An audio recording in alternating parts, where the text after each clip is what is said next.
오시기를 진심으로 환영하고 축복합니다. 아멘. 우리 옆에 사람들에게 한번 인사해보면 좋겠습니다. 환영하고 축복합니다.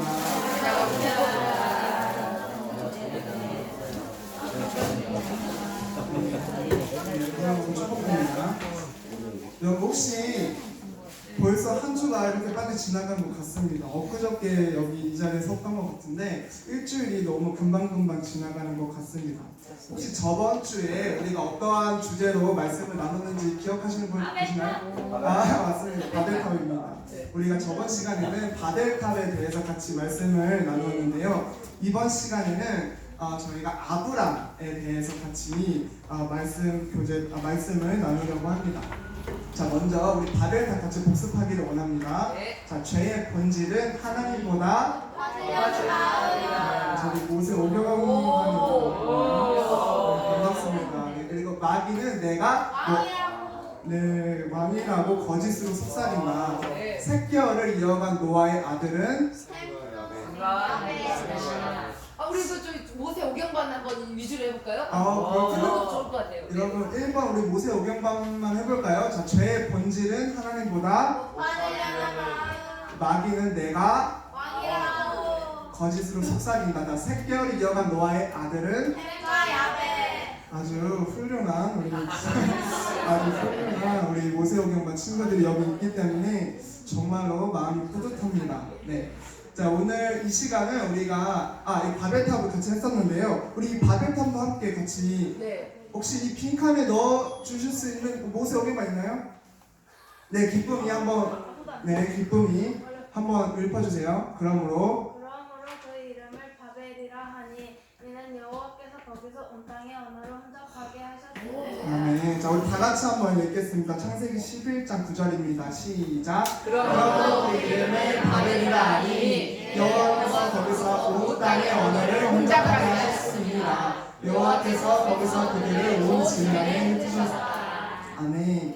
여러분, 이 바벨탑을 지은 그 목적이 뭐라고 우리가 그때 배웠었죠?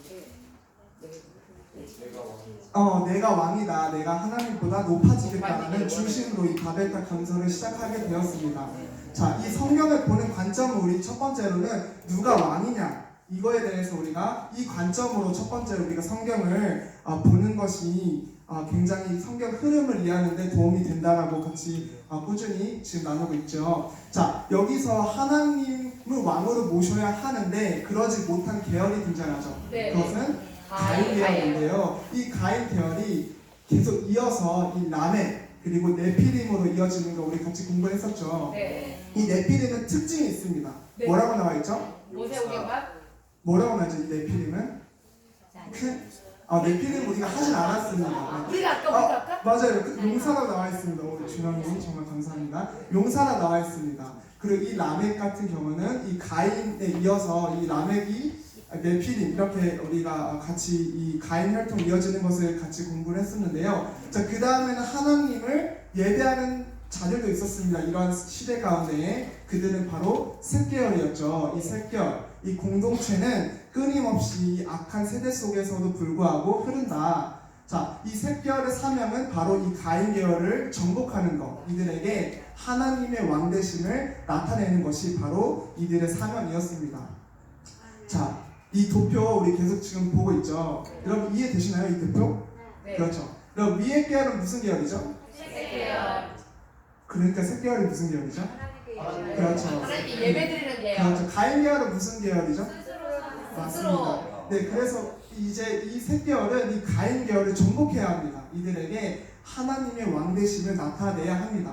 그러나 이 노아 시대 때에 이 사람들은 하나님의 아들들이 사람의 딸들과 섞임으로 이들은 사명을 망각하게 됩니다. 섞여버리는 거죠. 정복한 게 아니라 섞여버렸다. 자, 이러므로 하나님께서는 심판하시기로 작정하십니다. 그것이 바로 노아 홍수 심판이었죠. 자, 그리고 이 심판 이후에 이제 노아의 수치 사건이 일어납니다. 여기서 다시 한번 이 계열이 나눠지는 것을 우리가 공부를 했었는데요. 그것은 어떤 계열이냐면은 이 은혜로 노아가 구원을 받았는데 바로 이 노아 이 가정 안에서도 바로 하나님 계열을 이어가는 계열과 또 하나님을 왕으로 인정하지 않는 계열이 이렇게 다시 한번 나뉘게 됩니다.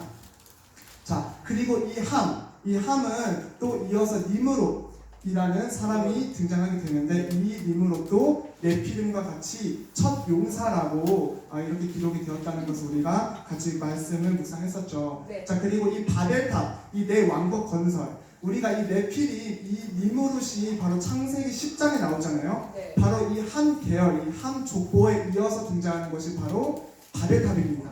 바벨탑. 자, 이들은 내가 왕이 되고 싶다, 하나님을 왕으로 인정하지 않은 이 백성들은 자신만의 이 왕국, 내 이름을 높이기 위해서 이 바벨탑을 건설하기로 서로 모의합니다. 그렇죠? 이것은 교만입니다. 하나님의 왕으로 인정하지 않는 것. 자, 이 바벨탑에서 우리가 이러한 교훈들을 같이 배웠었습니다. 미혹, 그 다음에는 불순종으로 이어졌고요. 이 불순종이 결국에는 바벨탑을 건설하는 사건으로, 그리고 나아가 언어가 혼잡하게 되는 이 사건으로 이어진다는 거 우리가 같이 저번 시간에 배웠습니다. 때문에 우리가 이 바벨탑 사건을 통해서 언어들이 많이 나뉘어졌다는 것을 같이 배웠었고요. 이제 이것이 바로 하나님께 도전한 사건이 되었죠, 성경에서. 네. 자, 그리고 우리가 저번 시간에 배웠던 거는 성경적 가치는 하나님 사랑과 이웃 사랑으로 나뉘어져 있지만, 이 현대 사회, 현대 이 시점 가운데 현대는 나 중심, 자기 중심, 개인주의적인 어떤 사고, 서로 비교하는 이러한 것들로 지금 성경적 가치와 현대의 가치는 확연하게 다른 방향으로 가고 있다는 것들을 우리가 같이 교재를 나눴었습니다. 자, 이것은 왕자였죠, 왕자, 보좌였죠, 보좌. 이 보좌는 왕자만 앉을 수 있습니다. 왕의 보좌니까요. 자, 그러나 이 왕자가 두 명이다. 이 보좌는 하나인데, 자리는 하나인데, 이 왕자는 두 명이다. 여러분, 이 1인용 의자에 두 명이 앉을 수가 있나요? 없어요. 그렇죠. 그렇다고 야, 너도 왕관 있고 나도 왕관 있고 우리 서로 왕이니까 우리 격주로 돌아가서 좀 앉자. 첫째 줄 내가 앉을 테니까 둘째 줄은 너가 앉아. 뭐 이렇게 될 수가 있나요? 안 됩니다. 절대 될 수가 없죠. 왜냐면 왕은 해 아래 한 명밖에 존재할 수 없기 때문입니다. 네. 자, 하나님께서 진짜 왕 되시죠. 그러나 우리는 미혹되고 어떠한 죄 가운데에 내가 왕이라는 착각에 빠질 수가 있습니다. 본인도 모르게요. 자, 하나님께서는 그러한 백성들에게 말합니다. 야, 내가 진짜 왕이다. 내가 선한 목자다. 너희들이 나를 따라야지 영생이다. 나는 진리다. 그러나 내가 왕이라고 착각하는 우리에게 있어서는 누가 왕에게 명령을 하나요? 그죠? 그러니 이 하나님의 말씀이 굉장히 거부감이 느껴지는 거죠. 적이 되는 거죠. 생명이 아니라 내 왕관을 뺏어가려는 내 삶을 제한하고 내가 계획했던 모든 것들을 뭔가 무계획론으로 이렇게 우리가 하나님을 그런 이미지로 받아들이게 될 수 있다는 거죠. 이게 보면은 내 영역인 거예요. 내 왕의 영역들. 이것이 내 왕국의 영역인데요. 이것은 무엇을 의미하냐? 여기까지는 괜찮아. 내가 여기까지는 순종할 수 있어. 내가 여기까지는 헌신할 수 있어. 그러나 아무리 주님이라고 해도 이것만큼은 건드리면 나 가만히 안 있겠다라는 어떤 그 신부가 있는 거죠. 우리 그 영역 안에. 이 영역이 클수록 내 자기 중심성이 강한 거겠죠. 그래서 이 왕국의 침범자가 되면은 여러분 이 영적인 기싸움이 시작이 되는 것입니다. 이 침략자는 서로 적이 될 수밖에 없잖아요. 그죠? 세상은 이렇게 서로 너는 너고 나는 나다로 살아가고 있지만은 이러한 경우가 있을 수가 있죠. 왜냐하면 서로 색깔이 같을 때는 세상 사람들도 서로 친구가 될 수 있습니다. 왜? 코드가 맞으니까, 이야기하면은 잘 통하니까. 그러나 색깔이 틀려도 간혹 함께 지낼 수 있습니다. 왜? 내 사람의 의로 사랑할 때, 그죠? 그러나 이것은 불안정한 의죠. 사람의 의기 때문에, 그죠? 진짜는 바로 이 색깔이 부딪혔을 때, 나라는 존재와 너라는 존재, 다른 나와 다른 너가 부딪혔을 때에 충돌이 일어나게 되는 것입니다. 그죠? 이것은 내가 왕이기 때문에, 내가 왕국이기 때문에 이러한 충돌이 왜 일어나냐면 우리의 이 왕국은 일단 교만이라는 그 뿌리는 내가 하나님을 왕으로 인정하지 않아서 나타나는 어떤 내 왕국들이 맨 위에는 교만이 있는 것 같습니다.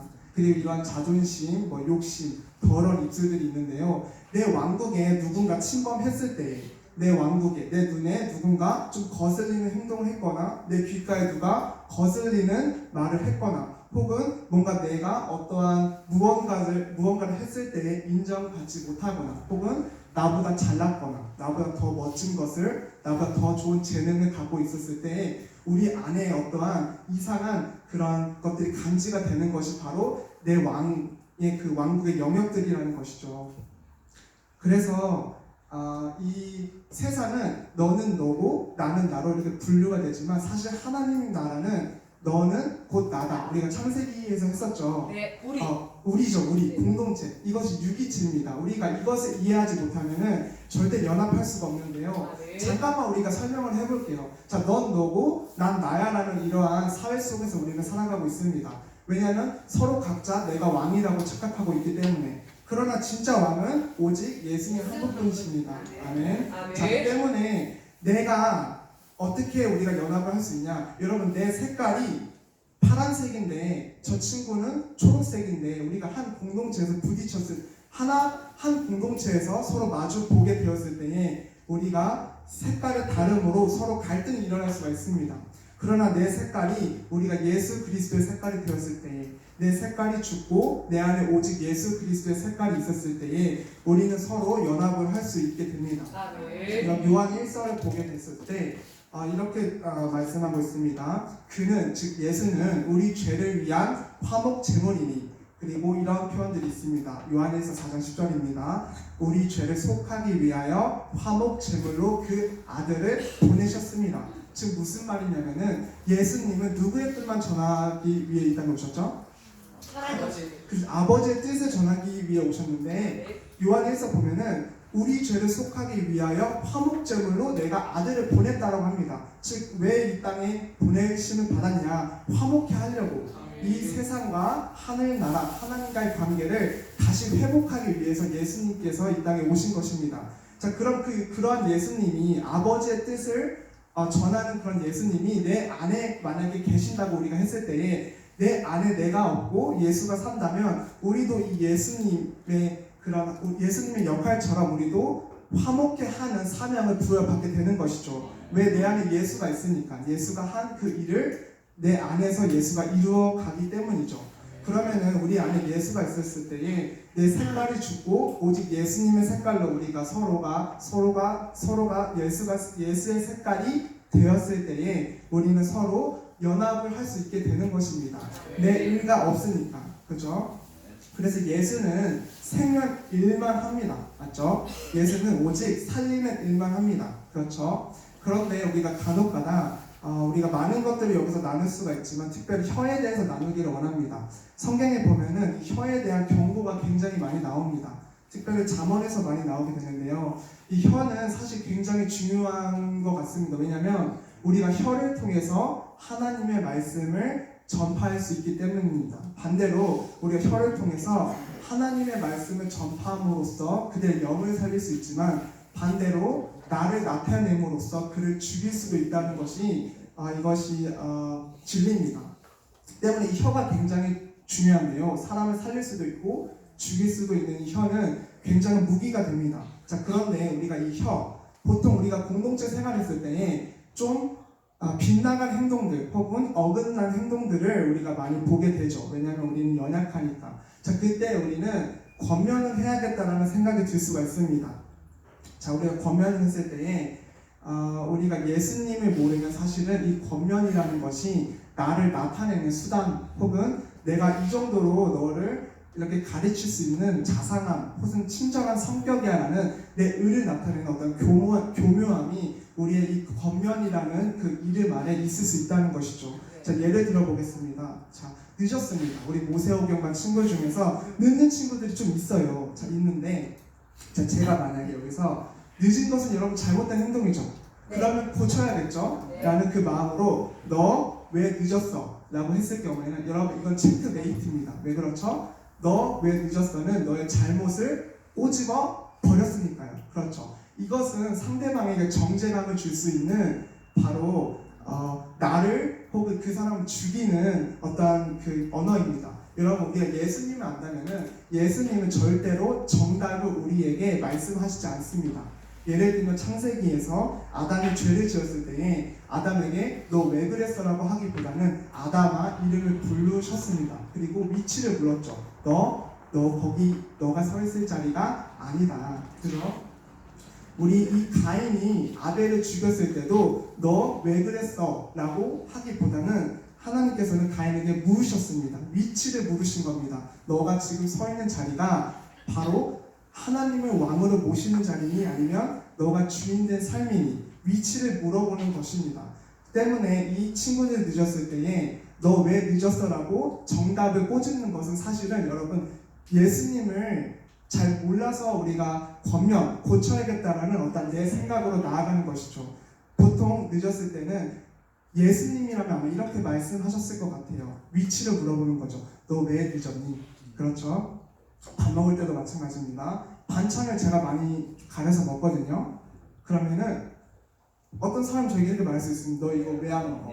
여러분 이건 체크메이트입니다. 왜요? 안 먹은 건 잘못된 것을 꼬집었으니까 제가 피할 길이 없는 거잖아요. 그러나 예수님께서는 이렇게 말씀하십니다. 너 이 반찬 별로 안 좋아하니? 이것이 여러분 살리는 것입니다. 위치를 물어봐 주는 거예요. 너 거기 그 위치가 맞는 위치니? 여러분 밭에 갔을 때 이런 것들이 사실 빈번하게 일어납니다. 예를 들어 보겠습니다. 목사님께서 저한테 말씀하십니다. 야 삽으로 이거 팔아. 삽으로 해라. 여러분 그런데 제 생각 가운데 이건 삽보다 좀 갱이로 하는 게 더 좋을 것 같은 거예요. 그럼 제가 이제 갱이로 합니다. 근데 평강이가 그걸 보고 아니 주의 종이 삽으로 하라고 했으면 삽으로 해야 될 것이지 아니 왜 갱이로 하냐. 그래서 나한테 뭐라 합니까? 평강이가 저한테 형 주의 종이 말씀하시잖아. 이거는 여러분 체크메이트입니다. 그죠? 왜냐하면 제가 피할 길이 없습니다. 그러나 주님의 음성을 듣는 사람은 이렇게 말합니다. 형 삽보다 갱이가 더 편해? 위치를 물어보는 거죠. 형 그거 맞아? 형 거기 있는 위치가 형 거기 서 있는 그 위치가 맞는 위치야? 여러분 우리가 이 권면이라는 이름으로 사실 너무 고쳐야겠다는 그것이 사실은 이 성경에 나와 있기 때문에 서로 권면하라 이 말은 사실은 여러분 사람을 살리기 위한 권면입니다. 우리가 권면을 할 때에 절대로 내가 드러나지 않습니다. 예수님만 드러나는 것이 바로 권면입니다. 내가 조금이라도 드러나게 됐을 때에 내 색깔이 내 권면에 묻어 있을 때에 여러분 그때 충돌이 일어나는 것입니다. 아무 권면해서 그 친구가 고쳐질 수는 있습니다. 고쳐질 수는 있지만 고쳐질 수 있고 또한 그 친구의 부모가 그 권면해줘서 고맙다 좀 고쳐줬더라 라고 할 수 있지만 여러분 하늘나라에서는 그것은 어떻게 평가를 받냐?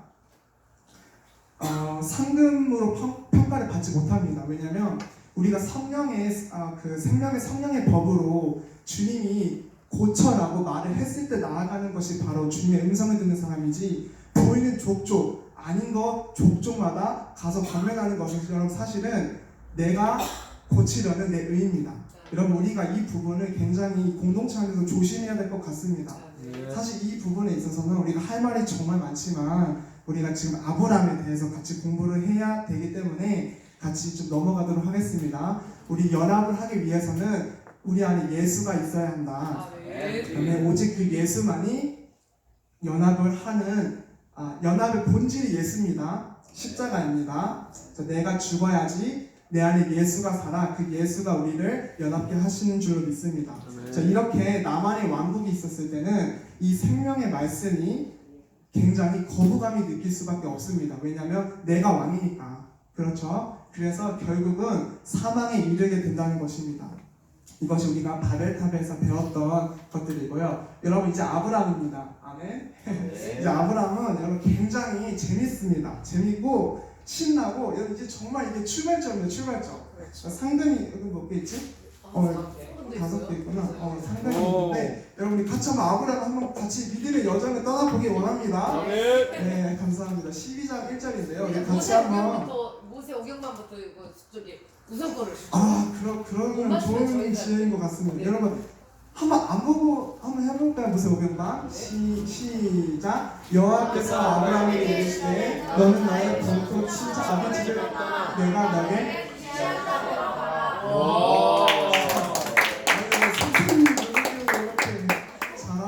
참 감사한 것 같습니다. 자, 여러분 이제 우리가 이 노아가 방주에서 내렸습니다. 그렇죠? 네. 방주에서 내려서 이 함, 셈, 야벳이 노아의 아들들이잖아요. 이 함은 가나안의 아버지라고 성경에서 표현하고 있습니다. 표현하는 거 쓰여져 있죠.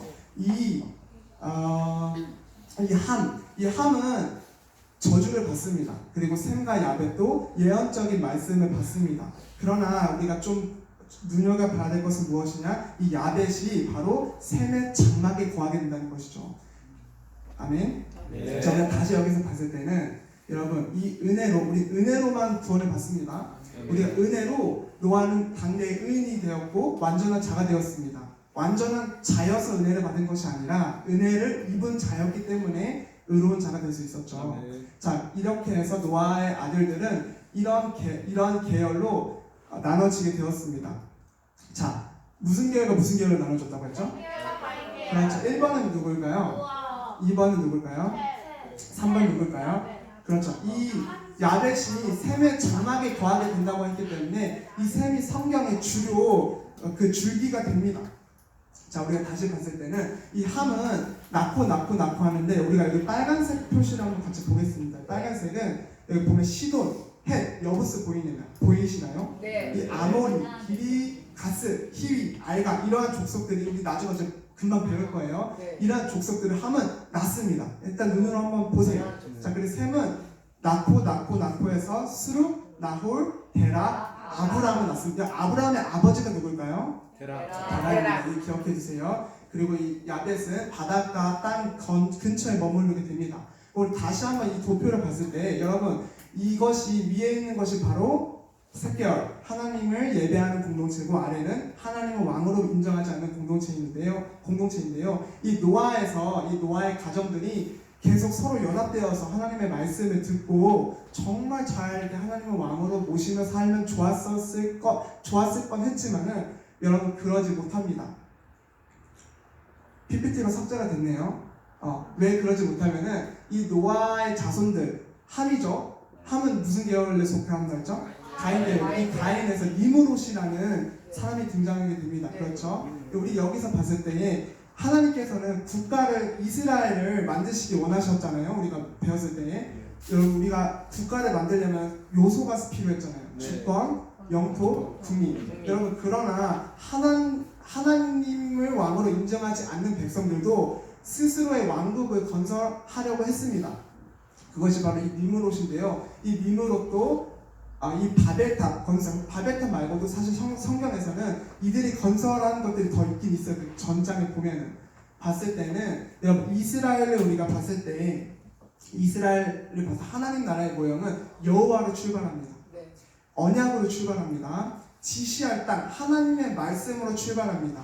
그리고 국민은 큰 민족을 이루겠다 하였고 또 이 목적은 바로 이 복의 통로가 되게 하는 것, 열방을 향해 하나님의 왕되심을 선포하는 것, 끝없는 사랑을 전파하는 것이 바로 이 하나님 나라의 모형입니다. 이 전장에 사실 어떤 PPT가 있냐면요, 이 아브라함은 장막 생활을 계속하게 됩니다.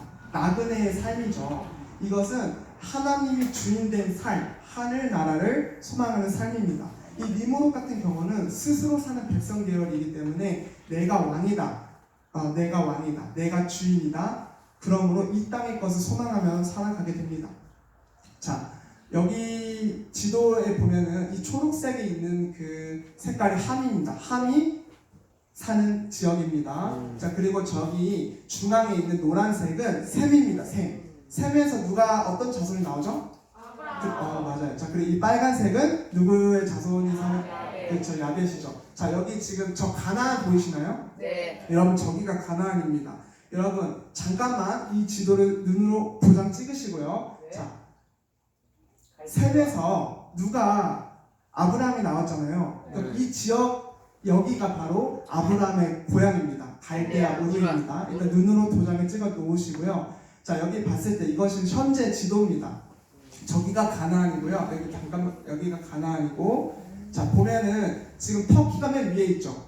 그리고 시리아가 있고, 시리아 옆에 보면은 레바논, 우리 태신이가 선교 갔던 곳이 있습니다. 그 아래가 이스라엘입니다. 이스라엘. 여러분 보면은 이 지역이 현대 지도잖아요. 네. 여러분 이 성경은 역사입니다. 역사. 사실입니다.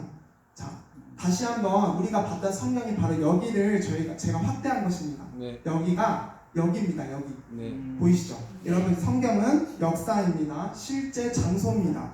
어떤 판타지가 아니라 소설이 아니라 실제입니다. 실제. 자, 이렇게 되는 것입니다. 네. 자, 보면은 자, 이곳이 어디라고 했죠? 여기 지금 네모 중앙에 가나안. 그렇죠. 가나안입니다. 가나안. 자, 그런데 이 가나안에 우리가 알아둬야 될 것이 있습니다. 그것이 뭐냐면 함 자손 지금 초록색 보이시죠? 네. 저 초록색이 아까 함 자손이 지배한 영역이라고 했잖아요. 네. 여기 보면 그 족속들 보이시나요? 아르, 뭐 스말, 아까 전에 우리 읽었던 그 족속들의 이름들이 여기 나오죠. 네. 여러분 12장에 보면은 하나님께서 아브라함을 택하셔서 지시할 땅으로 가라고 합니다. 결국엔 그 지시할 땅이 어디냐면은 이거 좀 따주세요. 어디 가나안인데요. 감사해요. 가나안입니다. 여러분 그럼 가나안을 가기 위해서 여러분 우리가 해야 될 숙제가 있습니다. 그게 뭐냐면은 여기도 좋아요. 바로 저기 있는 저 족속들 보이죠? 함의 족속들. 함의 족속들을 자, 새끼의 사명이 뭐였죠? 네, 정복입니다. 즉 뭐냐면 이 아브라함이 결국에는 저 가나안 땅에 살고 있는 모든 족속들을 정복해야 됩니다. 결국에는 자, 우리가 잠깐만 창세기 10장 15절 한번 보겠습니다. 창세기 10장 15절입니다. 우리가 이 땅 살면서 저렇게 정복하고 다녀야 되는데, 그죠? 네, 우리 한번 배워볼까요? 그러면 네, 장자 15절. 자, 창세기 10장 15절입니다. 김모세 같이 읽으세요. 자, 10장 15절 보면은 자, 안 읽어요. 우리 쭉 훑다 보면은 막 족속들이 나오죠. 족속도, 예. 이 족속들 보이시나요? 아무리 자, 족속. 그리고 바로 그 출애굽기 3장 8절 보겠습니다. 출애굽기 3장 8절입니다.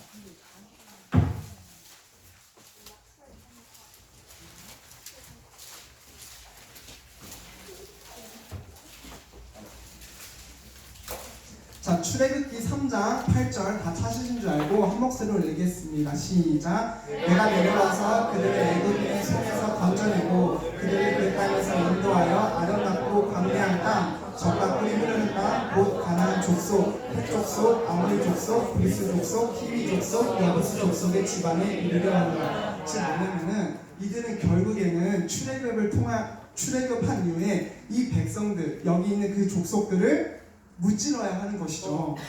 자, 우리 신명기에서는 모세가 명령을 합니다. 명령을 하는데 그 명령을 실행하는 것이 바로 여호수아서입니다. 즉 뭐냐면 신명기에는 이렇게 나와 있습니다. 7장 1절 제가 알려드릴게요. 내 하나님 여호와께서 너를 인도하사 네가 가서 차지할 땅으로 들이시고 네 앞에서 여러 민족 헷 족속과 기르가스 족속, 아므리 족속 쭉쭉쭉쭉 나오면서 주님이 뭐라 말씀하시냐면은 그들을 진멸할 것이라라고 주님이 말씀하십니다. 그리고 말합니다. 그들을 불쌍히 여기지도 말 것입니다. 이거 신명기 7장 1, 2절입니다. 자, 여기 보면은 여러분 신명기에서는 명령합니다. 모세를 통해서 명령을 합니다. 그리고 이 말씀을 여호수아에서 실행합니다. 이 진멸이요, 진멸. 이 진멸은 히브리어로 헤렘입니다. 헤렘.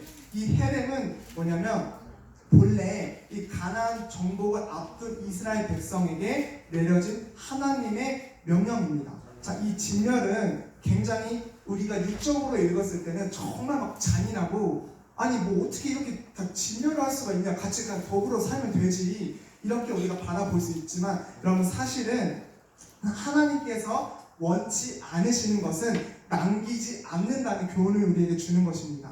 깨끗함, 거룩함, 완전함을 하나님께서는 원하십니다. 그래야지 이 가나안 땅에 우리가 들어갈 수 있는 것입니다. 내가 깨끗해야지.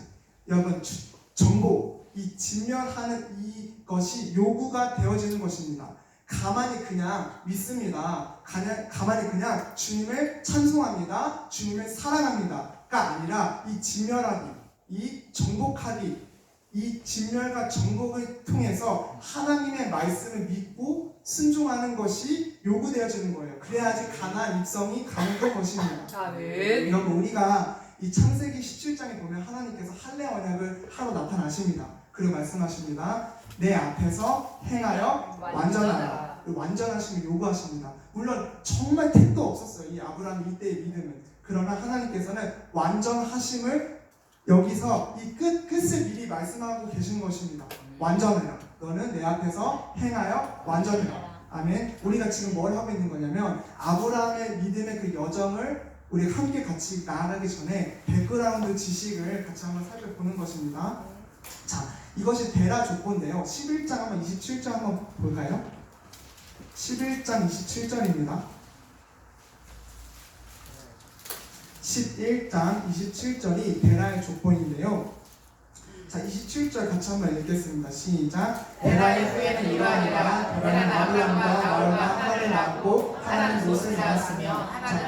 아멘. 자, 여기서 자, 데라는 아브람과 나홀과 하란을 낳았고 이 하란은 누굴 낳았죠? 롯. 자, 롯을 낳았습니다. 여러분 여기서 사례는 이름이 포함되지 않습니다. 왜냐하면 이때 당시에는 여자의 이름은 빠졌습니다. 자, 여러분 하란은 롯을 낳았습니다. 자, 28절 읽겠습니다. 시작. 데라보다 먼저 번토 갈대아 우리에서 죽었더라. 자, 여기까지. 자, 여러분 자, 하란이 누구 낳았다 했죠? 롯을 낳았죠. 그런데 이 하란이 어떻게 되었어요? 자, 죽었기 때문에 이 롯은 지금 아버지가 돌아가셨습니다. 그래서 이 롯은 누구랑 함께 동행하게 되는 거죠? 아브람. 이것이 배경입니다. 배경. 이 롯이 왜 이 조카 롯이 아브람과 왜 동행했냐면은 그냥 서로 잘 맞아서 동행한 것이 아니라 이 롯의 아버지 하란이 돌아가셨기 때문에 이 아브람이 롯을 키워주는 것입니다. 자, 이것이 배경이에요. 자, 29절 읽겠습니다. 시작. 아브람과 나홀이 장가들었으니 아브람의 아내는 사레며 나홀의 아내는 밀가니 하란의 딸이요 하란은 밀가의 아비며 또 이스라엘 아비더라. 자, 아멘. 자, 사레가 여기서 등장합니다. 자, 아브람의 아내가 누구라고 하죠? 자, 이제 30절에 이렇게 나와 있습니다. 사레는 뭐 하지 못합니까? 자, 여기서 다시 한번 우리가 짚고 넘어가겠습니다. 자, 창세기 12장에 누구를 부르시죠? 아브람을 부릅니다. 아브람. 자, 그러나 이 아브람을 부르시기 전에 지금 이 11장에서 12장에 들어가기 이전에 이 11장에서 미리 하나님께서 정보를 우리에게 주시는 거예요. 무슨 정보냐? 자, 이 가정은 아들이 없다. 자녀가 없다. 그러나 내가 이 부부를 택하였다. 이 가정을 택하였다. 이 가정이 이 자녀가 없는 이 가정에 불가능해 보이는 이 현실 속에서 내가 큰 민족을 세우겠다. 내 나라를 세우겠다. 나는 언약의 하나님이다. 나는 여호와 하나님이다. 이 연약한 가정을 통해서 내가 왕이라는 사실을 증명해 보이겠다.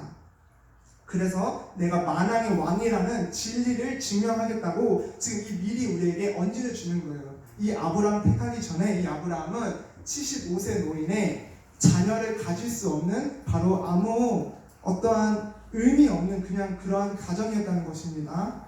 자, 31절에 눈으로 한번 보세요. 이 데라는 이 사람들을 데리고 갈대아 우르를 떠나서 가나안 땅으로 가자고 하였습니다. 그랬는데 어디에 머물게 되어 있냐면은 하란에 머물게 돼요. 여러분 원래 목적지는 가나안이었습니다. 그러나 이 데라는 하란에 머물게 됐습니다. 목적지를 향해서 가야 하는데 하란에서 멈춰선 것입니다. 자, 근데 우리 사도행전 7장 2, 4절 같이 한번 읽어볼까요? 신약이에요. 사도행전은 7장 2, 4절이에요. 사도행전 7장 2, 4절입니다.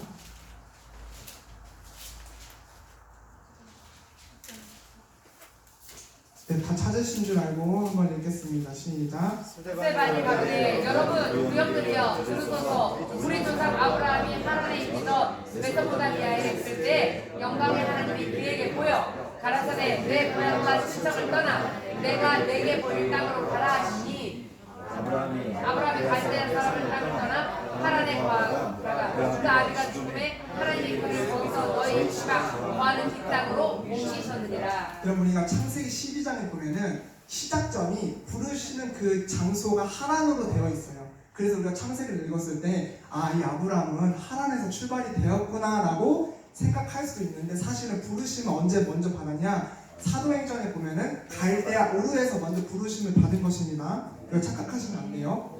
자, 지금 이 지도를 보면은 되게 잘 나와 있는데요. 여기 보면은 여기가 시날 평지예요. 여기서 지금 어떤 탑이 건설되었죠? 시날 평지. 바벨탑이 여기서 건설되었고요. 이 지역이 어떤 지역이었냐면은 이게 지금 여기가 바벨 제국이거든요. 여기가 남쪽이잖아요. 이 우르라는 곳은 바벨 남쪽에 있는 곳인데 이것은 어떤 곳이냐면은 이 바벨론 남쪽에 있는 위치하고 있는 우르는 사실은 굉장히 우상이 많은 도시예요. 안에 여호수아 24장 2절을 보면은 여기는 달신을 숭배하는 곳이에요. 여기 달신을 숭배하는 곳입니다. 즉 이 아브라함의 그 백그라운드는 어디냐면은 우상 숭배하는 그러한 배경에 있는 거예요. 지금. 자, 그리고 여기 보면은 나중에 롯이 잡혀가는 사건이 나옵니다. 자, 나오는데 이것이 왜 나오냐면은 이 근처에서 강대국 내국이 나와요. 강대국 내국이 나오는데 창세기 14장에 이 내국이 여기서 나오는 바로 그 강대국이 여기서 나오는데 나중에 우리가 롯이 잡혀가는 그 상황을 지도에 이 루트를 통해서 같이 공부를 하게 될 것입니다. 자, 일단은 우리가 이거를 한번 보겠습니다. 자, 셈의 족보에서 아브라함이 태어나죠. 네. 이 아브라함은 사레라는 아내를 갖고 있었습니다. 기억나시죠? 네. 이 사례의 특징이 있었어요. 어떤 특징이냐면은 임신하지 못한다. 자, 그러나 하나님께서는 창세기 12장에 아브라함에게 나타납니다. 첫 번째 나타나는 거 아니죠, 이거? 네. 그렇죠? 자, 지금 여기는 하란입니다. 자, 뭐라고 말씀하시는지 같이 봉독하겠습니다. 시작. 여호와께서 아브라함에게 이르시되 너는 너의 본토 친척 아비집을 떠나 내가 내게 지시할 땅으로 가라. 떠나 가라라고 말씀하십니다. 네. 떠나 내가 지시할 땅으로 가라라고 말씀하시는데 여러분 우리가 잠깐만 여기서 봐야 될 것이 창세기 2, 3절을 같이 한번 봉독할게요. 창세기 2, 3절입니다. 창세기 12장 2, 3절입니다. 시작. 내가 너로 큰 민족을 이루고 내게 복을 주어 내 이름을 창대케 하니 너는 복의 근원이니라. 너를 축복하는 자에게 내가 복을 내리고 너를 저주하는 자에게 내가 저주하리니 땅의 모든 족속이 일어나여 복을 얻을 것이라 하시니라. 이 말씀을 풀어 헤치면은 이겁니다. 너가 큰 민족 주겠다. 너의 이름을 유명하게 해줄게. 너를 축복하는 자 축복 얻게 될 것이며 저주하는 자는 저주를 받을 거야. 너를 통해서 모든 민족이 복을 얻게 될 거야 라는 언약을 이때 하란에서 받습니다. 자, 이때의 이 아브라함의 태도는 여호와의 말씀을 따라갔습니다. 그리고 이때 롯도 함께 동행하였습니다. 하란에서 거주하고 있었고 떠날 때 몇 세였습니까? 75세. 75세였습니다. 자, 여기서 다시 한번 부르심의 성격을 봤을 때 여러분 지시할 땅이라고 했지 여기다라고 하지 않았습니다. 네. 그렇죠? 네. 자, 우리가 시편 119편 105절 한번 평강이가 크게 읽어보겠습니다. 시편 119편 105절입니다. 크게 읽어주세요. 주의 말씀은 내 발의 등이요 내 길에 미침이니라.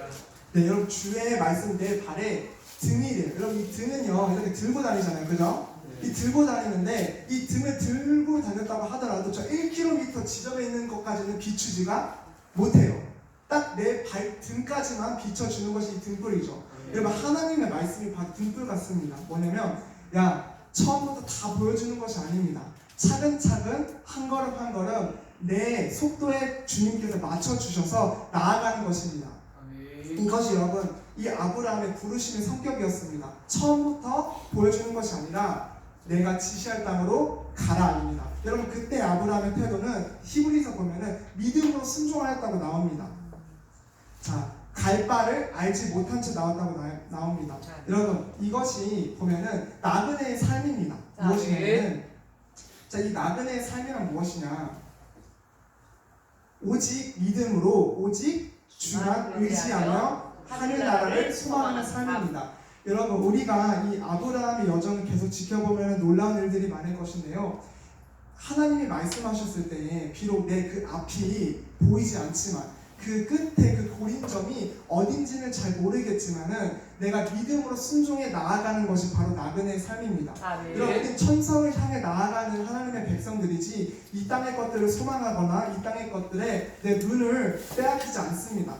우리는 오직 하늘 나라를 소망하며 주님이 말씀하실 때는 나아가고 주님이 멈춰서라 하면 멈춰서고 주님이 기다리라 하면 기다리는 그러한 나그네 같은 삶을 사는 저와 여러분이 되기를 원합니다.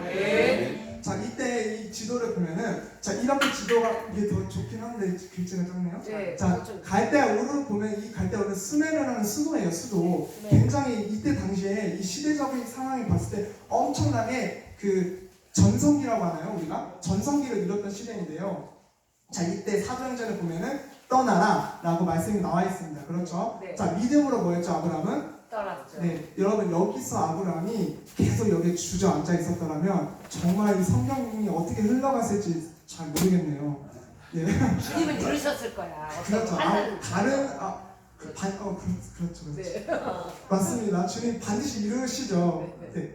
여기 이제 하란이죠, 하란. 자, 이 하란에서 하나님 언약을 주셨죠. 네. 내가 너에게 복을 줄게. 너 이름 창대하겠다. 이런 복들을 주셨습니다. 네. 자, 그리고 이 복들을 주신 다음에 잠깐만 우리 창세기 12장을 계속 펼쳐놓고 계셔야 돼요. 네. 자, 보면은 이 세겜이라는 곳에 도착하는데 이 세겜 근처에 상수리 나무가 있습니다. 상수리 나무가 있는데 5절 한번 볼까요? 5절 한번 읽겠습니다. 시작. 아브라함은 그 안에 사례와 조카 롯과 하란으로 모든 소유와 얻은 사람들을 이끌고 가나안 땅으로 가려고 떠나서 마침내 가나안 땅에 들어가라. 이제 이 하란에서 여러분 모든 것을 내려놓고 이 세겜 땅 여기에 온 거예요. 가나안 땅으로 마침내 도착했는데 여기 성경에서는 그냥 이 영웅 도착이라고 되어 있지만은 여러분 사실 저 길이가 굉장히 하루 만에 갈 수 없는 길입니다. 지금 이 아브라함은 엄청나게 열심히 뛰어서 하나님의 그 언약의 말씀을 듣고 여기까지 온 거예요. 자, 그런데 이 6절을 보면 좀 이상합니다. 6절 다 같이 읽어보겠습니다. 시작. 아브라함이 그 땅을 통과하여 세겜 땅 모래 상수리 나무에 이르니 그때 가나안 사람이 그 땅에 거하였더라. 자, 뭐냐면 가나안 땅에 들어왔고 세겜에 있는 상수리 나무에 왔는데 여러분 누가 살고 있습니까? 아니 정말 당황한 거예요. 왜냐면 주시겠다고 할 것 같아서 왔는데 이미 집주인이 있는 거예요. 자, 여러분 이때 이 상황은 굉장히 당황스러운 상황입니다. 이 땅이 내 건데 이미 너무나 많은 사람들이 이곳에 거주하고 있는 거예요. 자, 여러분 당황했을 때 하나님께서 어떻게 대처하시는지 7절 보겠습니다. 시작. 여호와께서 아브라함에게 나타나셨을 때 내가 이 땅을 내 자손에게 주리라 하신지라 그가 자기에게 나타나신 여호와를 위하여 자기는 산을 쌓고. 아니 엄청 당황했다가 갑자기 하나님이 당황했잖아요. 이미 사고 있으니까 딱 나타나신 거예요. 상수리 나무에서. 그리고 말씀하십니다. 이 땅 너에게 주겠다. 자, 그랬더니 이 당황한 게 풀리니까 풀리지 않습니까? 풀려요. 그래서 어떻게 해요? 단을 쌓습니다. 단을. 당황했다가 언약을 다시 받아서 단을 쌓습니다. 자, 그리고 계속해서 이어지는 자, 이게 세겜이에요. 세겜. 이 세겜 옆에 보면 그리신산이랑 에벨산이 있는데 이게 나중에 어떻게 우리가 배우게 될 거예요. 굉장히 중요한 의미가 있어요. 이거 한번 보너스예요. 이렇게 되어 있습니다. 세겜 성경은 역사입니다. 실제 장소입니다. 네. 자, 그러면은 여기서 이제 다시 베델과 아이 사이로 전진합니다. 잠깐만 우리 8장을 한번 읽어보겠습니다. 시작. 거기서 베델 높은 산으로 옮겨 장막을 지니 선은 베델이요 동은 아이라. 그가 그곳에서 여호와를 위하여 단을 쌓고 여호와 이름을 여기서 또 무엇을 쌓죠? 단을 쌓고 그리고 여호와 이름을 불렀습니다. 자, 단을 쌓고 여호와 이름을 불렀다. 예배한 것입니다. 여러분 이 아브라함 보면은 가는 곳곳마다 단을 쌓고 여호와 이름을 불렀다는 것은 이 나그네의 삶 가운데 하나님을 예배했다는 거예요. 내가 비록 집이 없고 내 어떤 거주지가 없지만은 하나님을 예배했다는 이 모습이 참 우리가 본받아야 될 것 같습니다. 아멘. 자, 여기 보면은 자, 이동 경로입니다. 자, 어디서 출발했죠? 갈대아우르. 그리고 갈대아우르에서 하란에서 언약을 받습니다. 그렇죠? 언약을 받고 세겜 그리고 베델과 아이 사이로 가게 되는데요. 자, 이 하나님의 말씀에 이렇게 가게 되었죠. 이렇게 보이시죠? 네. 갈대아우르 이 하나님의 말씀은 무엇이었냐면 떠나라. 그죠? 떠나라. 갈대아우르에서 떠나라 말씀했지만 아브라함은 굉장히 아브라함이에요. 아브라함은 떠나지 않았죠. 떠났죠. 떠났습니다. 믿음으로 순종했습니다. 그렇죠? 자, 하란에서 하나님께서 언약을 주시는 것이 아니라 나타나십니다. 본토, 친척, 아비집을 떠나 가라. 자, 그랬을 때에 아브라함은 말씀을 쫓아갔습니다.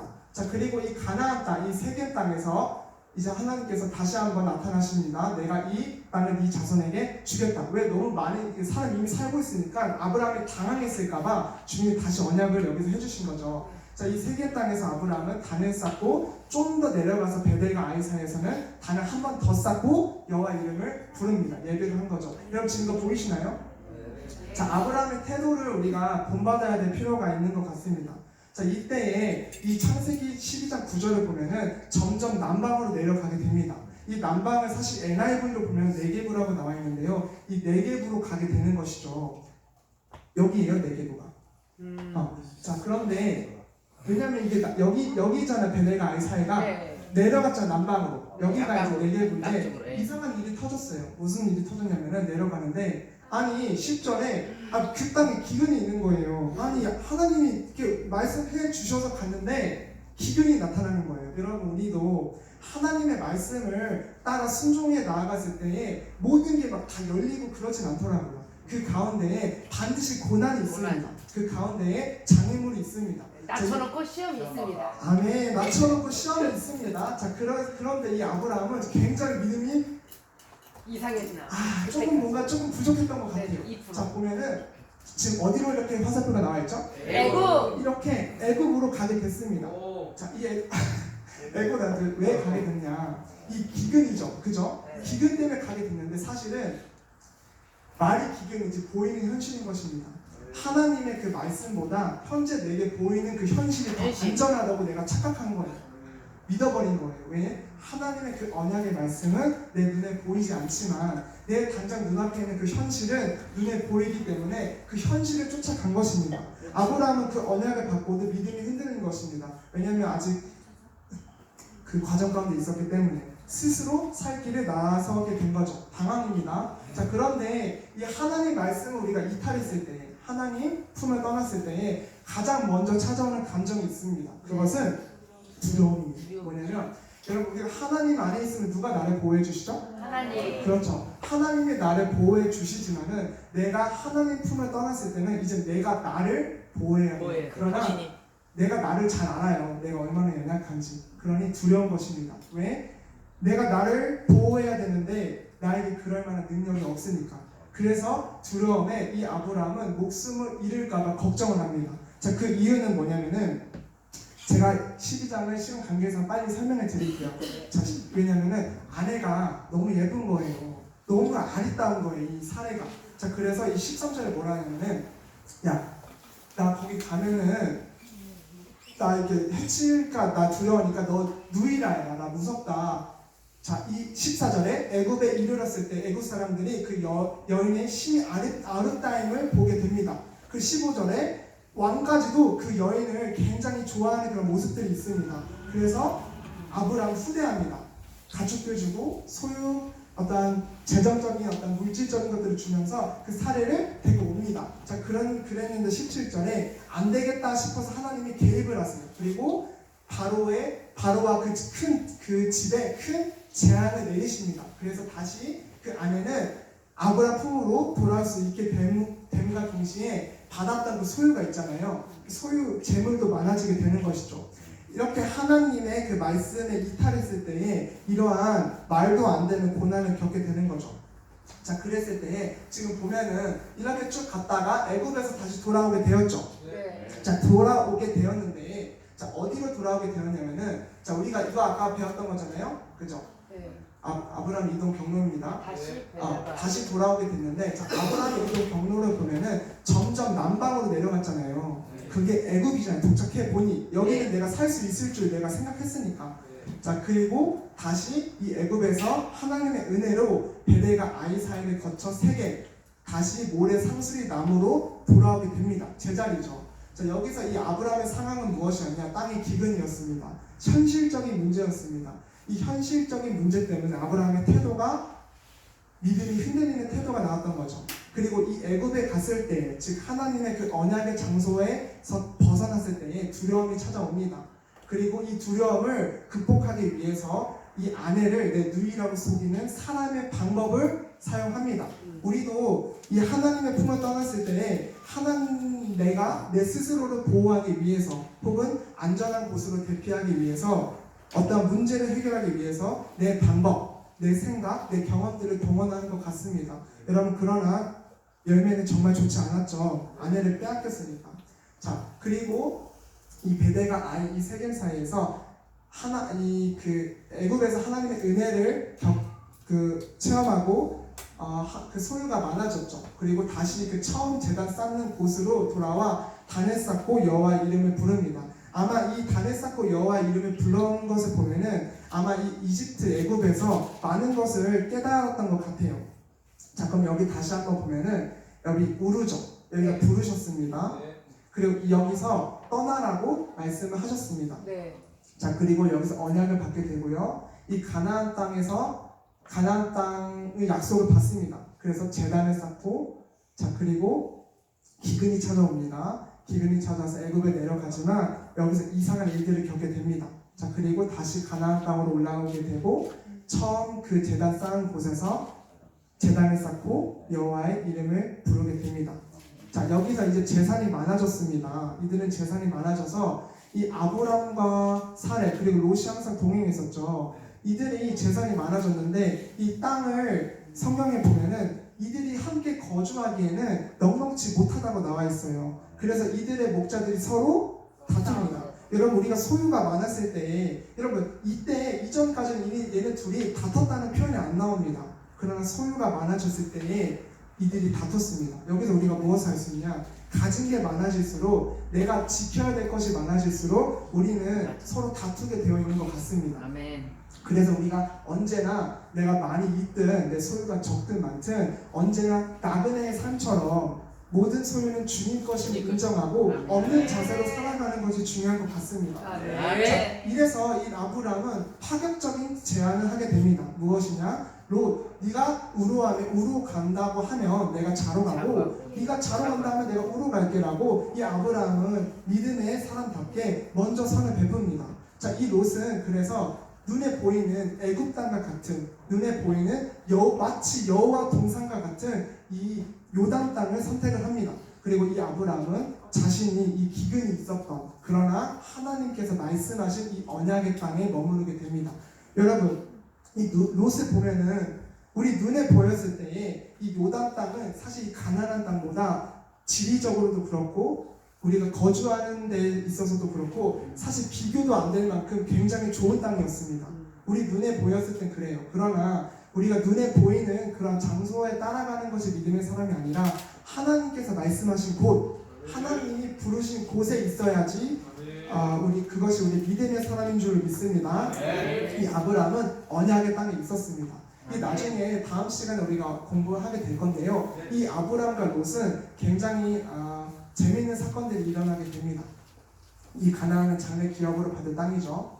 자, 우리가 여기서 봤을 때 아브람 우리 같이 한번 중앙액을 읽어보면 좋겠습니다. 시작. 아브람아, 내가 너를 택하였다. 너를 통해서 큰 민족을 내 백성을 세울 것이다. 아멘. 아멘. 여러분 너를 통해서 모든 열방이 복을 받게 될 것이다. 여러분 이 말씀은 결국에는 여러분 우리가 영적인 아브라함의 자손이 되죠. 아멘. 그렇죠? 결국에는 이 말씀이 성취가 됩니다. 그리고 이 말씀은 현재 우리의 사명이기도 합니다. 우리를 통해서 모든 민족이 복을 받는 것. 우리를 통해서 이 복이 무엇입니까? 예수님이 복이죠. 복은 영생이 복인 줄 믿습니다. 아멘. 우리를 통해서 예수가 전파되기를 원합니다. 아멘. 아멘. 자, 우리 퀴즈를 같이 한번 풀면 좋겠는데요. 자, 아브라함이 첫 번째로 부르심을 받은 장소는 어디였을까요?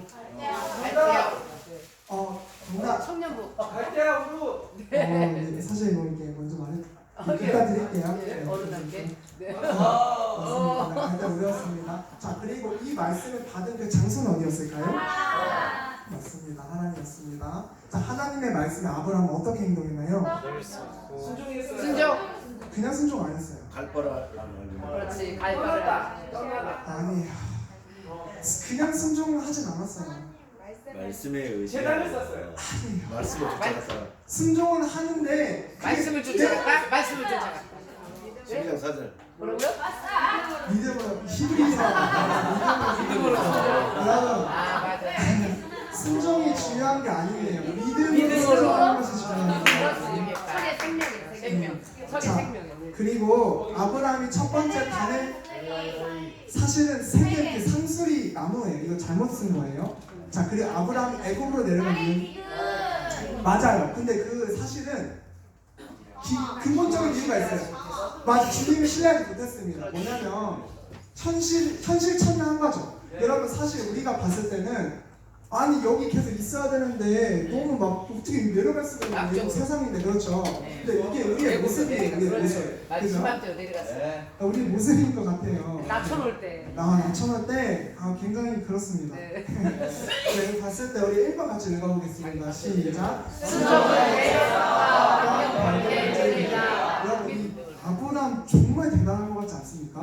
아니 어떻게 여기서 정말 대단한 것 같습니다. 우리도 이 아브라함처럼 하나님이 말씀하셨을 때에 가라 했을 때 떠나는 우리가 되기를 원합니다.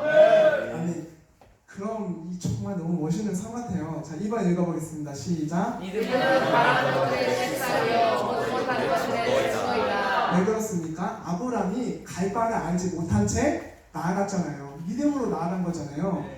우리도 이런 믿음이 있었으면 좋겠어요. 뭔가 앞은 보이지 않고 고린 지점은 잘 모르겠지만 주님이 말씀하시면 잘 모르겠어도 그 앞이 보이지 않아도 주님 내 발의 등이요 그 등 따라서 나아가는 우리가 됐으면 좋겠습니다. 네. 자 3번 읽겠습니다. 시작. 언약의 하나님이십니다. 맞습니까? 여러분 하나님의 이 언약은 끊어지지가 않습니다. 그렇죠? 여러분 그러나 이 언약이 사실은 사랑입니다. 사실은 언약 이꼬르 사랑이에요. 그렇죠? 사랑입니다. 근데 우리가 이런 생각을 자주 해요. 정죄감이라고 하죠.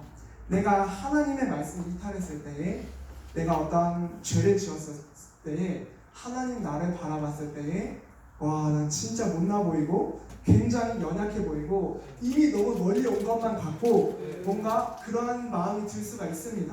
그러나 이 언약이 왜 좋냐, 이 사랑이 왜 좋냐, 이 언약은 끊어지지 않는다, 영원하다 때문에 이 하나님을 향한 우리의 사랑은 이 언약은 내가 죄 지었을 때 끊어지지 않잖아요. 네. 즉 내가 죄 지었을 때 하나님의 사랑이 이렇게 됐다가 내가 다시 단을 쌓았을 때 이렇게 올라갔다가 내가 다시 죄를 지었을 때 이렇게 내려갔다가 다시 여호와의 이름을 불렀을 때 올라갔다가가 아니라 이 하나님의 언약은 영원하기 때문에 무엇입니까? 그 사랑의 맥시멈을 이렇게 가는 거예요.